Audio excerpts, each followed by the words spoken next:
The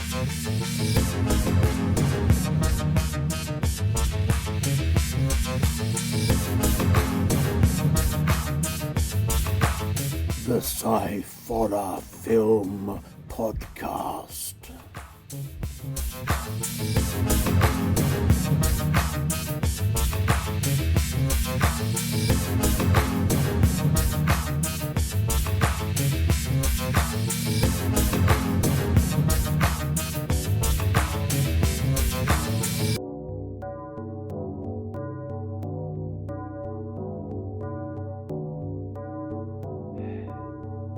Hello, everybody, and welcome to the Sciforror Film Podcast.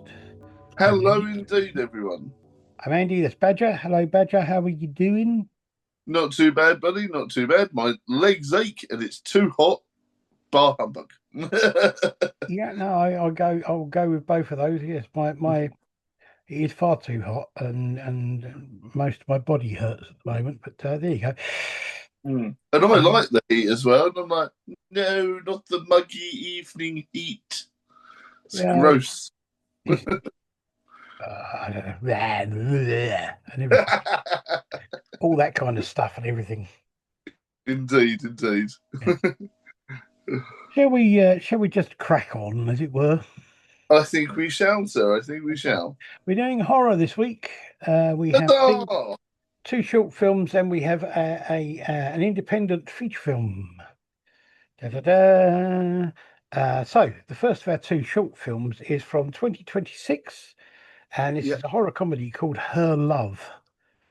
It's a Rich Rose film, written and directed by Rich Rose. The cast is Janice Smallman, Joey Page, Richard Hu, Carly Smallman. The synopsis says, Kathy will stop at nothing to get an apology from the man who broke her daughter's heart. The guy who plays the dad, Richard Hu, in this, he's been in a number of TV shows and things over the years, including things like Doctors and Silent Witness and all of those sort of things. So anyone watching this will recognise him because he has got he's a very recognisable character. Does he always play grumpy dad? Not always, no. He's just very recognisable. I really like this. I think it starts off quite funny because he's kind of like paying absolutely no attention to what's going on within the family. No, not at all. He's literally just looking at football scores the whole time and going, yes, dear, and all that sort of stuff. Like a proper old school, old fashioned dad, Absolutely. know. So this is what I was wondering. Has he done it before? Because he got it down to an absolute T. Yeah, I mean, he probably has played that part before, but he's not always that. But it is. But what I like is, as I say, it starts off quite funny and gets a bit kind of like, okay, yeah, upset, and then goes totally batshit crazy. Yes, it does. It really does. It goes from, this is all right, isn't it, to wang. Yeah. And the end of it is a bit odd as well. The way he ends up with him just staring at the camera, it's just kind of.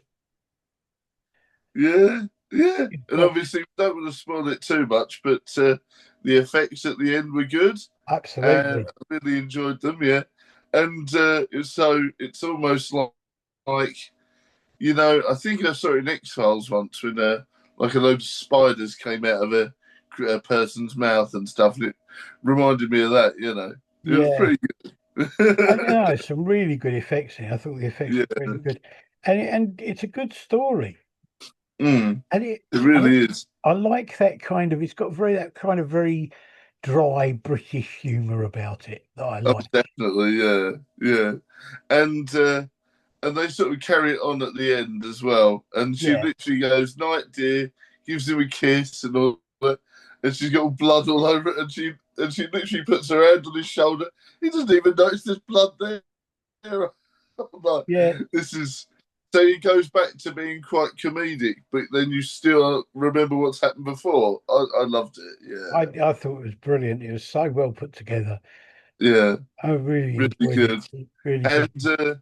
I thought the person who played like the sort of like dumped girlfriend was fantastic. Like the daughter, she Yeah, was quite good. yeah, a bit Uh, over the top, the but performance brilliantly was done. quite believable as well. You Yeah, know, no, it was really yeah, good fun to and watch. It was a good fun film to watch. oh, definitely, yeah, I really enjoyed it. And like you said, shoestring budget, great effects. It was really good. Yeah, definitely. I really enjoyed it. Yeah. Okay, the second of our two short films is called A Bad Night for Babysitting. This Mm. is Off the Rails Productions. We did one of their films last time, which was Reflections. This is slightly Yeah. different. The writers are Ken Merritt and Paul Rowe. The director was Ken Merritt. The cast is Harley Adcock, Henry Martinez, Candice N. Lee, and Gary Beddoe. The synopsis says a babysitting job turns into a nightmare when Harley discovers psychotic serial killers who are posing as the parents are playing characters from a movie that includes the destruction of the family and the babysitter. It's a bit too much information in there for that synopsis for me, Yeah. but there you go. This was created as part of the 100 Hours film race. Oh, okay. In which they give you 100 hours, and it's the first one to finish. Is the you got to The finish winner. within 100 hours Wow. Okay. from start to finish. Oh, Um, as I say, they we did a review of one of their films before, which I think we kind of liked, but it was a bit. There were some odd bits about it we didn't quite think worked. yeah. Um, I liked this. Mm, Um, And what I liked about it is the fact that it's kind of like these two very strange people were dressed up like the characters from Chitty Chitty Bang Bang, yeah. which is really odd. Um, Yeah. it starts very oddly because Yes, the it does. start bit of it doesn't seem to be connected at first, and then connects. The only thing I did have with the only thing with it I had was the fact that there were in some parts the sound was really quiet. Yeah, I know what you mean. Yeah. Sometimes So there is that issue on a lot of the films. Like we when we reviewed is it the Campara project or something? yeah, yeah. Yeah, that had the same thing. Sometimes it was too low, and other times I was like, oh, whoops, have to turn Yeah, it up yeah. and down. And obviously, we had that issue with the sound horror. It was forever turning it up and down.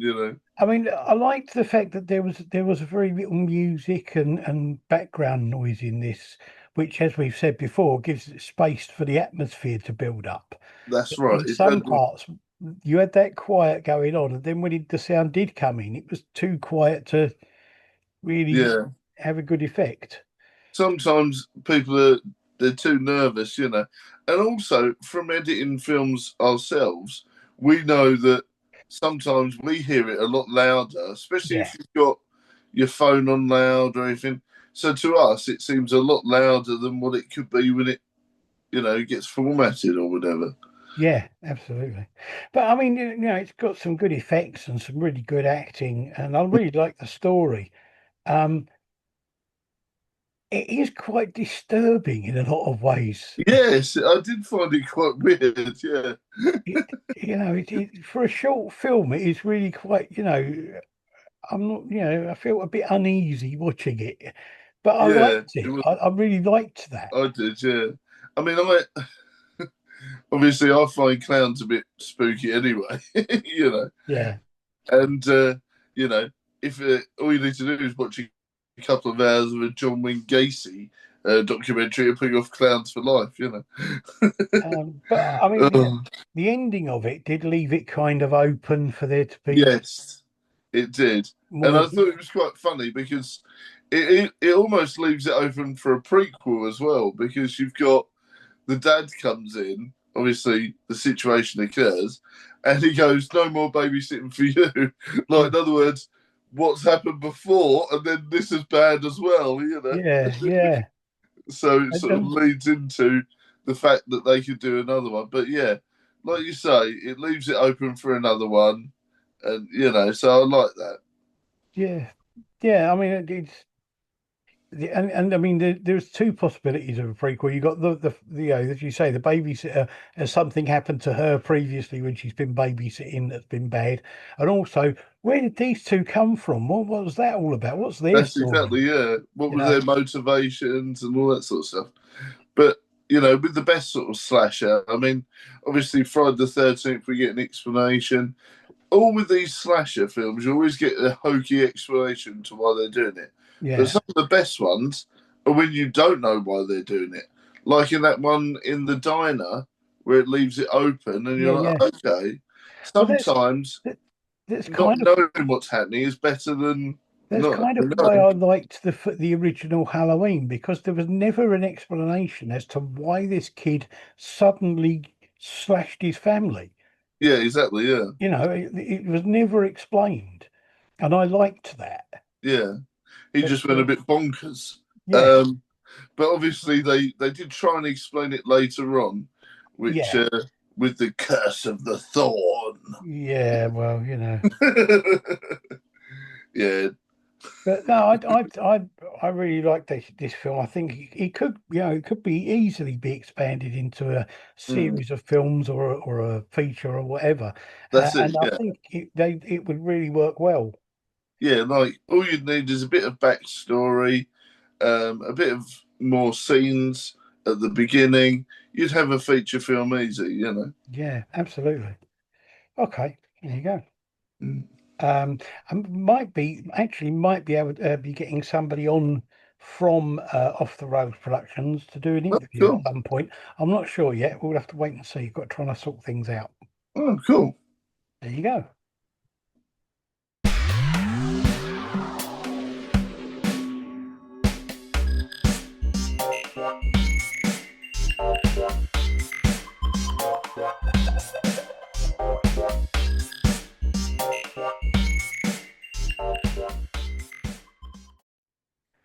Our feature film this week is an independent feature film from 2025-26 called House of Abraham.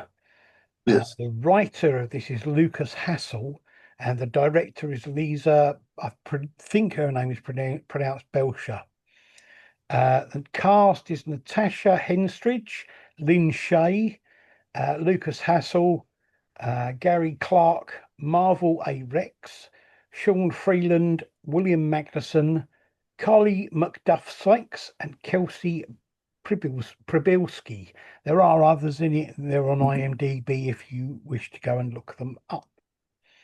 The synopsis for this says a woman looking for an end to her suffering checks into the House of Abraham, home to a mysterious cult that promises a way out. She soon discovers all is not what it seems and must plan an escape before it's too late. Mm. Now, And that's how you write a description that's detailed that doesn't doesn't give spoil the actual film. Exactly. absolutely. Yeah, yeah. And of course, people will know Lynn Shay because she has appeared in lots of different horror movies, Mm. but she's mainly in which one is it? Insidious? Oh, okay.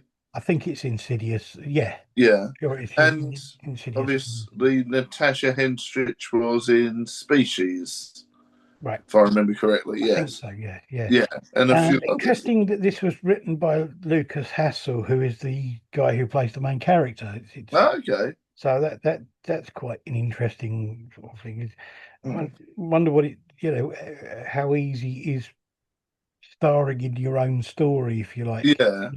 Well, at least he Um, knew what exactly he wanted from the character. That's what, Absolutely, you yeah. know. I So mean, perhaps he was like, "This is mine. I don't want anyone else to take it." You know, yeah, he knew exactly what he wanted to do from the role. Very believable as well, like as a yes, character. You know, absolutely. and I mean, it's more of a psychological horror than a kind of out and out scare fest. But there yeah, are some jump scares and things and jump scare like moments which that's right. Yeah, work well. yeah. I Um, did think it was a bit slow burning to begin with, but then yeah, once it hotted up, I was like, "Oh, this is good." You know, this is good yeah, because I wasn't quite too sure where it was going to lead. whether or not the twist was going to be like very, like sort of like really over the top. I was like, I can't figure out the twist. Is it going to be something really over the top? But it was Well, quite grounded, really. that's what I like. What I liked about it is, I mean, the twist was quite grounded. But what I liked about it is that it wasn't expected. It No, wasn't something that I was watching going, oh yeah, that's obvious, yeah, because it wasn't that obvious. no, no. And I mean, if you think there was two twists, really, because you know the sort of real motivation of the character, the main character, the Abraham, that wasn't really revealed until later. And Yeah, then obviously you had the twist at the end as well. absolutely.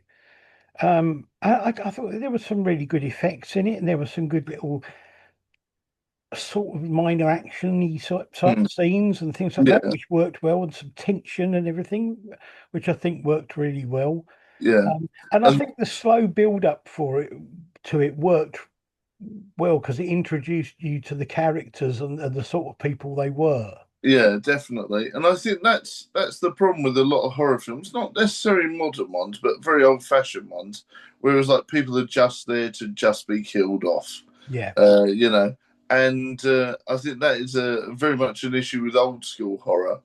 But now they're letting you get to know the characters, and then it feels a lot bad, like worse when they die. A particular example of a modern version of that is in Obsession. You've seen that, haven't you? I haven't seen Oh, Obsession. you haven't seen Obsession, right? Oh no, it was the other. You were going to see it though, weren't you? Yeah, we were talking about going to see that, but we went to see Backrooms instead. Ah, okay. Right. Well, there's a particular character in Obsession that they purposely get you to like, and you're like, oh yeah, I really hope that they get together and they have a happy ending and all this sort of stuff.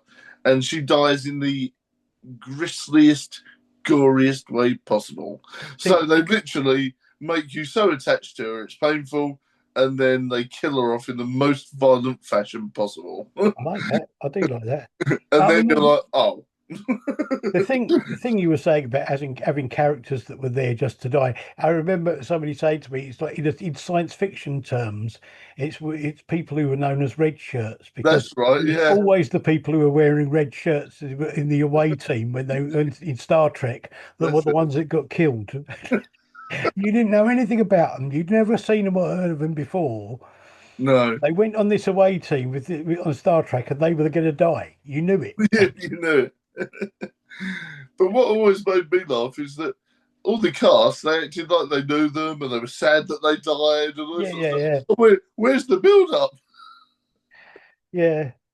I mean, I like this. I think this is a very well made film, very well acted. As you say, it starts off feeling a bit slow, but I think the pace was just about right Yeah. throughout the whole film.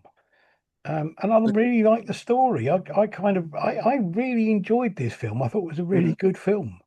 Yeah, me too. Me too. I really enjoyed it. And I liked the foreshadowing of him because he was always drinking the whiskey and stuff. So the fact that that was part of the final scene really added to it as well. But Yeah, yeah, there was a lot of good stuff in it. Sometimes when you watch a film and you think, did they really say that? That's a terrible line. That doesn't make sense. mm, There was none of that. It felt like it was quite a natural thing. It felt like you were watching a real situation in some ways. yeah. And Uh, I agree. yeah, And and I liked the different layers of the story. You had the backstory and the story of the Natasha Henstridge's character, and then you yeah, had the story of the other people who were there at the center, and you were kind of drip fed the relationship between Abraham and Lynn Shay's character and how that sort of like mm, worked, and the story behind that, and the story behind him. that's right. And it was kind of like really good to have those different levels of story going on at the same time. Yeah. Oh, yeah. I liked that part of it because, like you say, it was quite complex, and that means that it's worth another watch. I'd certainly watch it again to pick up on a lot of the different things, because I think this is going to be one of those films where you watch it two or three times and you'll be like, "Oh, I didn't see that before. That Yeah, bit's that connects in with that, and all that sort of stuff." So it's going to be one of those films where I think there's little bits you may miss on first watch that will make it a bit more interesting, and you'll go back to it.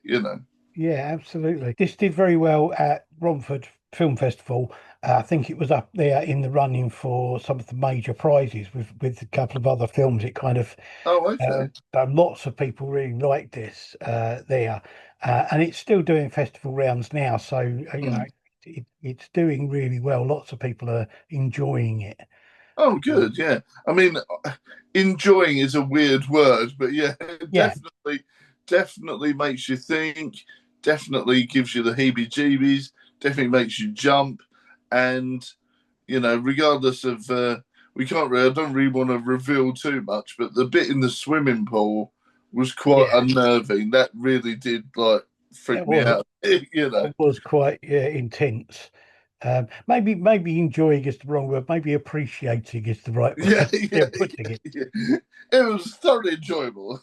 Yeah, it's a film you can definitely appreciate because I think it is a really good piece of filmmaking. It's Yeah, which is rare nowadays because obviously, I mean, don't get me wrong, I love horror, I love Marvel stuff, I love all that, but it's very much a rinse and repeat, churned out stuff. The yeah. only thing that's really stood out for me in that sort of genre at the minute, the action, is He-Man, and it's not getting the love it deserves. Well, So, but obviously, there's a lot of stuff that is boosting up the horror genre at the minute, but there is a lot of stuff that's also doing the opposite. the thing about it is, it's like films like Obsession and Hokum to an extent, and Backrooms are kind of Marmite films. They seem to be splitting the community. Some people Yeah, love them, some people hate them. I yeah, absolutely loved Backrooms. yeah, And the reason I loved it was for the same reason a lot of people don't like it, which is the fact it doesn't have a linear story, doesn't have yeah. hero villain, doesn't have a proper ending, and it's completely freaking weird. I know. Yeah, But yeah. equally, I really like this film because it has a really well written, complex storyline. Mm, It has a really well drawn kind of villain, if you like, or evil character at the yeah, core of it. And it just works really well because it just touches all of the right points. yeah. I mean, I loved Hokum, but the missus went to me, so how does the witch fit in? I'm like, I don't know, she's just there. Yeah. I mean, the thing about it is some films don't hold up to too much questioning. That's Yeah, that's the yeah, main. that's it. I don't know. I understood all the rest of it, but I didn't really get why the witch was there in the basement. That is never explained. The But rest of it is pretty much explained, and you understand the twists and stuff. but And you, it does seem to be, I don't know what it is. Those three films seem to have really split the community down the middle. Some people really, yeah. really don't like them. Some people love them. Oh yeah, I absolutely love Hokum. I've watched it twice already now. In fact, I watched it twice at the cinema and once at home. Okay, there you go. So there you go. I really liked it. I loved Backrooms, and I would quite happily watch it again. And I'll quite happily watch a sequel when they are supposedly making a sequel. Yeah. But there you go. But no, I thought House of Abraham was excellent. I thought it was a really well made film and really worth watching. Now I am going to be interviewing the director, Lisa Mm. Belcher, at some point. Oh, So that should be interesting to talk to her. very much. I wonder what it was like for her to direct the guy who wrote the film. I know that must have been unusual. Yeah. Yeah, You- that's got to be an interesting situation. Yeah, you definitely need to bring up that question and ask. Yeah, definitely. Yeah, I will. I will. Mm. Okay, well there you go. So we got Her Love, which is a really good short horror comedy. It's really worth watching. It's great. I loved it. That's it. Yeah. Bad Night for Babysitting, which I thought was really good. It was a well made, slightly disturbing, odd piece of film, but really good. Yeah. And House of Abraham, which again I loved. I thought was just a really good film, really well made. Oh, fantastic. Yeah. There you go, three good films that we both liked. That's it. Sometimes we don't like the same stuff, but this week definitely enjoyed the same stuff. Yeah, it was very Absolutely. good. There you It go. was very good. Thank you very much for appearing in Battlemoran 2 when it comes out, Andy. Oh, I'm more than happy to have a little cameo in that. Yes. I'm looking forward to seeing it and seeing what you're doing with it. Well, definitely, because as you know, I'll take the footage you've sent me and utterly butcher it. You can do with it what you will. Yes, and obviously Jamie Langland has done a cameo as well, which is very cool. Right. We've got some old school YouTuber fans of the show as well that are going to be appearing. And yeah, it's turning into something that I didn't expect it to turn into. So that's always great. Yeah. Yeah. I'd like to thank everybody out there who has watched the interview I did with Timmy Waldron. I really wasn't expecting it to take off as well as it had. I knew Timmy Waldron had a lot of followers, but I really didn't expect that kind of those sort of watching figures. So thank you for watching that. If you haven't watched it, it's a pretty good interview. It's an interesting interview. Mm. So there you go. This weekend there will be an interview with a filmmaker called John Williams. Nothing to do with the composer. And believe me, trying to find out about his films, when you put John Williams into a search engine, and all you get about is the music. Yeah. So that will be interesting. Now, next week we are going to be doing science fiction, and we are going to do a film that I'm going to watch it with as an open mind as I possibly can have. Oh, this is going to be interesting then. But I know that I don't like it. Oh, okay. What is it? Or can we not reveal that yet? Spaceballs. I'm going to love it. So it'll be interesting to see if my opinion of it has changed. Yeah. I haven't seen it since it first came out, I don't think. Wow, okay. Because I couldn't stand it when it came out. So it'll be interesting to see if my opinion has changed at all. Of course, I love it only just for the John Hurt scene, you know. Yeah. Well, no. Yeah. I'm not going to go into too much detail about it now, but the bit with John Hurt in it and the bit I just in that whole scene in the diner there, to me is the only funny thing about the film. Really? Okay. Yeah. It was just anyway. This ship's full of assholes. Yeah. So we will be doing that then. We have a number of interesting films coming up in the next few months and things. Well, long may we continue, sir. At some point, I have decided, because of your personal predilection with and viewing of all of the Friday the 13th films. Yes. I have decided that we are going to do. I haven't seen this. This is a film I haven't seen, probably again since I remember. Well, since probably the 80s, I think, when it came out. But we're going to do the American comedy called Saturday the 14th. Oh, excellent! Excellent. Look forward to that.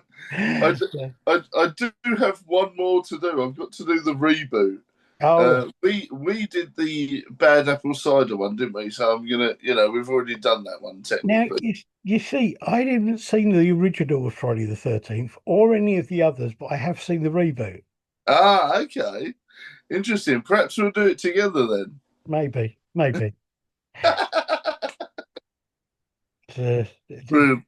You must join in my suffering. Yeah, I don't know why we did the reboot, and I mean, not the original. I don't know why that came about, but that was like a season ago or 2 seasons ago we did that. Okay. So I have no idea. So yes, there you go. Right. Thank you very much to everybody for watching. Thank you, Badger, for being on the show and giving us your opinion and everything. Always a pleasure. Always a pleasure, mate. Always good to have you here, and always lovely to have people watching and listening. Please like and subscribe and tell everybody about it. And if you're doing things around the house, put playlist on and just let it play through. That's it. You don't even have to listen. You can have the volume turned down. Just so we get the extra play. Honestly, please comment us, let us know what you think. And if you've seen these films before and you don't agree with us and you think they're a part of old What's It, let us know in the comments and we'll debate and talk about it. I would like to know. I mean, people, as I say, I know people at Romford definitely seem to really like House of Abraham, so I'd be interested to see what other people thought of it and that. And yeah, we will debate online. Indeed. See you next time, everyone. Bye-bye. Bye.